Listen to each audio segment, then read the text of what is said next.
Assalamualaikum warahmatullahi wabarakatuh. Salam sejahtera bagi kita semuanya. Puji syukur kehadirat Tuhan Yang Maha Esa karena atas rahmat dan juga karunia-Nya, kami dari kelompok 4B Angkatan 65 dapat menyelesaikan tugas kelompok dengan tema kedudukan dan peran PNS mendukung Smart Governance. Kami, kelompok 4B, terdiri dari saya sendiri, Bayu Murti Lintang Bradana, dari Dinas Pendidikan. Saya Saskoryo Akbar dari Badan Kepegawaian Daerah.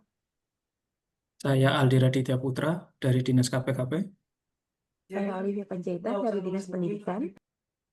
Saya Eti Lutfia dari Dinas Pendidikan. Pada kesempatan ini, kami mengangkat bidang kesejahteraan rakyat dengan fokus livability, inclusivity, dan human capital excellence melalui tema transformasi pendidikan global. Tema ini dipilih karena pendidikan memiliki peran penting dalam menciptakan sumber daya manusia yang unggul, adaptif, serta mampu menghadapi tantangan global di era digital dan perkembangan teknologi saat ini. Melalui video ini, kami sajikan kami berharap dapat memberikan gambaran mengenai pentingnya peran ASN, khususnya PNS, dalam mendukung tata kelola pemerintahan yang cerdas, inovatif, inklusif, dan berorientasi pada pelayanan publik yang berkualitas. Selamat menyaksikan. Baik, jadi di sini kita mendapatkan beberapa masalah. Ketiga masalah tersebut ada yang pertama itu terkait distraksi kognitif dan risiko psikolegal siswa akibat penggunaan gawai secara tidak bijak selama jam belajar mengajar di sekolah. Lalu yang kedua adanya maraknya kasus perundungan cyberbullying di media sosial antar siswa yang berdampak fatal pada kesehatan.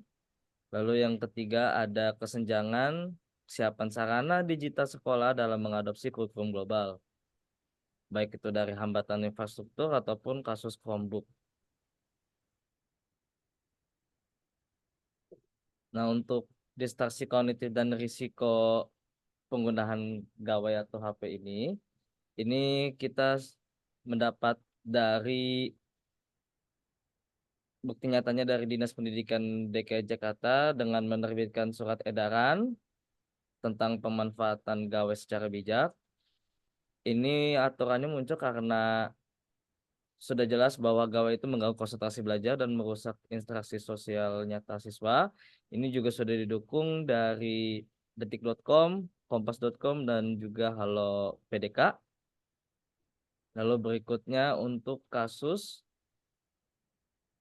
cyberbullying, ini didukung dari dua kejadian. Yang pertama itu ada pengeboman di SMA Negeri 72 yang dimana motif pelakunya itu salah satunya dari kasus bullying, serta yang kedua itu dari jurnal terkait perilaku cyberbullying di siswa SMA Negeri di DKI Jakarta. Lalu berikutnya ada terkait hambatan atau kesenjangan kesiapan sarana digital sekolah. Ini juga didapatkan dari sebuah jurnal juga yang dimana ini terjadi di daerah Jakarta Barat, salah satunya di SDN Tanjung Duren. Lalu juga kasus terkait Chromebook ini dilansir dari kompas.com. Selanjutnya, dari 3 masalah tema transformasi pendidikan Global City, kita lakukan analisis menggunakan metode PKL untuk menentukan masalah utama. Berdasarkan hasil analisis, didapatkan bahwa masalah distraksi kognitif dan risiko psikososial siswa akibat penggunaan gawai atau HP secara tidak bijak selama jam belajar mengajar di sekolah mendapatkan nilai tertinggi dengan rincian A atau aktual 5, P problematik 5, K layak 5, L atau layak 5. Selanjutnya,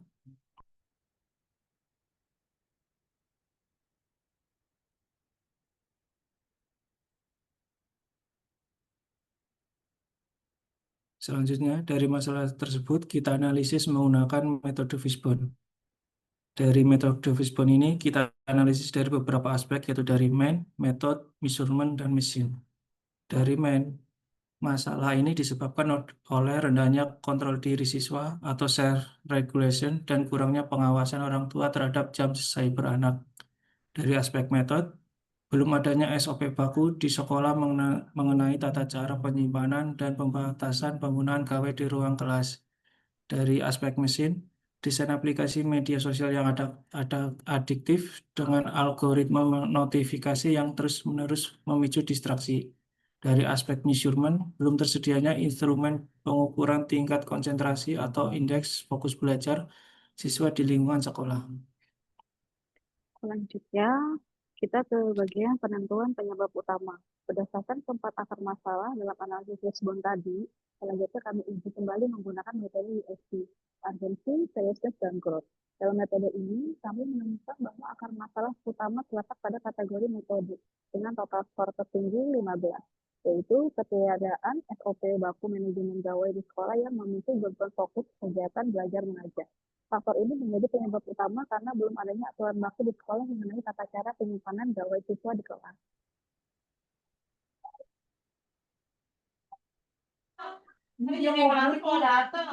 Dari beberapa masalah yang ada, kami mengidentifikasikan 3 solusi. Yang pertama itu adalah implementasi tegas SOP pemanfaatan gawai berbasis dengan aturan SN nomor E0001 garing SE garing 2026 mengenai pengumpulan HP di loker ataupun kotak penyimpanan. Solusi nomor 2, revitalisasi kurikulum P5 dengan tema offline wellness untuk membangun karakter interaksi sosialnya. Solusi nomor 3, pengadaan software filtering jaringan internet sekolah untuk memblokir aplikasi non-edukasi seperti game ataupun sosial media. Kami mengidentifikasi solusi menggunakan metode McNamara. Metode McNamara itu merupakan sebuah teknik ataupun teknik analisis keputusan yang digunakan untuk mengevaluasi dan memilih alternatif solusi terbaik. Dan beberapa komponennya seperti alternatif solusi berisi beberapa kebijakan yang berpotensial untuk menyelesaikan suatu masalah, dan kriteria penilaian yang kami ambil di sini ada 3, yaitu efektivitas, kemudahan, dan juga biaya. Dari 3 solusi tersebut, solusi pertama itu poinnya efektivitasnya 5, kemudahan 5, biaya 5 dengan total poin 15. Untuk solusi nomor 2, poin efektivitas 4, poin kemudahan 4, poin biaya 4 dengan total poin 12. Dan untuk solusi nomor 3, poin efektivitas 4, poin kemudahan 3, poin biaya 3 dengan total poin ada 10. Sehingga dari ketiga tersebut, solusi yang kami ambil nomor 1 karena memiliki poin yang paling banyak. Solusi nomor 1 itu memiliki beberapa keunggulan, memiliki keunggulan, yaitu sekolah memiliki landasan hukum yang jelas sehingga sekolah dapat bertindak tegas. Selain itu, secara teknis itu murah karena hanya membutuhkan kotak penyimpanan dan dapat memberikan hasil instan karena gawai langsung terpisah secara fisik dari siswa tersebut. Selanjutnya, Kita masuk ke bagian keterkaitan peran dan kedudukan ASN dengan masalah utama yang kami angkat. Di sini fungsi kita sebagai ASN dibagi menjadi 3 peran penting, yaitu sebagai perencana, pelaksana, dan pengawas. Keterkaitan peran dan kedudukan ASN dengan masalah utama. Yang pertama tadi ada perencana, yaitu menganalisis temuan lapangan mengenai distraksi kognitif di sekolah, merancang SOP pengelolaan gawai untuk menciptakan ekosistem pembelajaran yang fokus dan produktif. Yang kedua ada pelaksana, yaitu mengimplementasikan mekanisme pengumpulan gawai dalam tempat penyimpanan khusus selama jam pelajaran berlangsung, kemudian menjembatani komunikasi dengan pihak sekolah, orang tua, dan siswa. Lalu yang ketiga ada pengawas, yaitu memonitor kepatuhan siswa terhadap aturan bebas gawai selama jam belajar dan melakukan evaluasi berkala terhadap dampak kebijakan tersebut terhadap peningkatan fokus kognitif siswa. Selanjutnya, justifikasi solusi berdasarkan perspektif Smart ASN. Literasi digital. Yang pertama, digital skill. ASN pendidik terampil mengelola keseimbangan antara penggunaan teknologi dan waktu bebas gawe untuk memastikan siswa menguasai kompetensi digital tanpa kehilangan fokus kognitif. Kemudian, digital culture, membangun budaya sekolah yang mengutamakan nilai-nilai kesantunan, Pancasila, dan interaksi sosial tatap muka, dan memutus budaya individualisme cyber di ruang kelas. Lalu selanjutnya, digital etnik.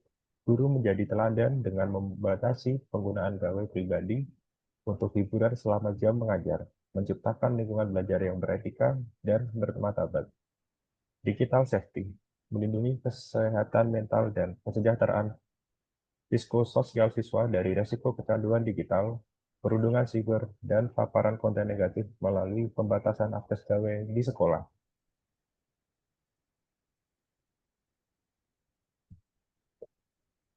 Itulah kelompok 4B yang kami paparkan dan sampaikan. Terima kasih atas perhatian yang telah diberikan. Apabila terdapat kekurangan dalam penyampaian maupun isi tugas kami mohon maaf yang sebesar-besarnya. Izinkan kami menutup video kami dengan sebuah pantun, jalan-jalan ke kota tua, singgah sejenak membeli ketan. Mari bersama membangun bangsa, ASN berakhlak untuk Indonesia maju dan berkelanjutan. Wassalamualaikum warahmatullahi wabarakatuh.